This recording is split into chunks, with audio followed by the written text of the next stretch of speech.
যারা রামিসা সহ বাকলিয়াতে যে দর্শন হয়েছে, এই দর্শকদেরকে প্রকাশ্যে মৃত্যুদণ্ড দেব। কথা বলেন ঠিক না? একজনকে মৃত্যুদণ্ড দিলে হাজারো যুবক দর্শন থেকে ফিরে আসবে। কথা বলেন ঠিক না? আপনারা চান কি চান না? হাত তুলে দেখান কারা কারা চান। আল্লাহ তুমি এই সরকারকে উপযুক্ত দর্শকের বিচার করার তৌফিক দাও। আরো জোরে বলেন আমিন। কেন আজকে এই অবস্থা? যেদিকে যাই কোন, যেদিকে যাই দর্শন, যেদিকে যাই হত্যা, যেদিকে যাই মারার, যেদিকে যাই আপনার কোরআন বিরোধী, যেদিকে যাই রাসূল বিরোধী, যেদিকে যাই সুন্নাহ বিরোধী। আর যেন দেশটা আইয়ামে জাহিলিয়ত হার মানাইছে। কথা বলেন ঠিক না? পরশুদিন দেখলেন আপনারা ঢাকার মধ্যে রামেশা নামক ছোট্ট মাসুম বাচ্চাকে দর্শন করেছে তো করেছে অপরাধ, আবার হত্যা করে ফেলেছে। জোরে বলেন না। যেতে না যেতে গতকাল বাকলিয়াতে 4 বছরের শিশু মাসুম বাচ্চাকে দর্শন করেছে। গত রাতের কথা। ঢাকাতে এখনো আসামি গ্রেফতার হয়েছে, সাজা হয় নাই। আবার চট্টগ্রামে দর্শন। দেখেন একটা গরু, একটা কুকুর, নাবালিগা কুকুরের উপর উঠে না। 5 মাস চলে যাচ্ছে, একটা কুকুর নাবালক কুকুরের উপরে সওয়ার হয় না। একটা গরু নাবালিগা গরুর উপরে, ছোট বাচ্চার উপরে সওয়ার হয় না।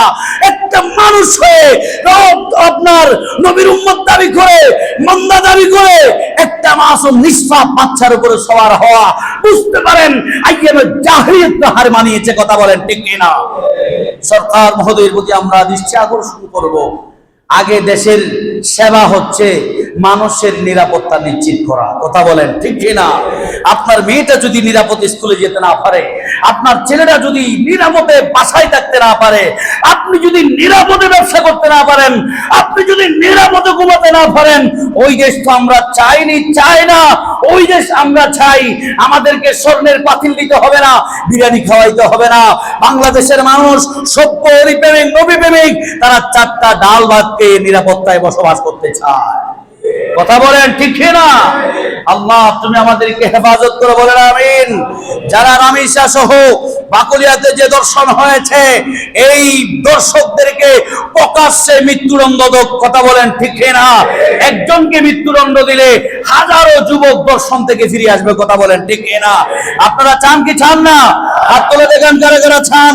আল্লাহ তুমি এই সরকারকে উপযুক্ত দর্শকের বিচার করার তৌফিক দাও। আরো জোরে বলেন আমিন।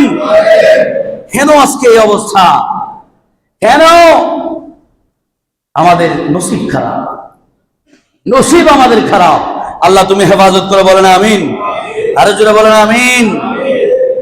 সালাতুন ইয়া রাসূলুল্লাহ আলাইকুম। সবগুলো আজকে আমরা মোবাইলে আসক্ত হওয়ার কারণে আমাদের পিছনে এই অভ্যাসগুলো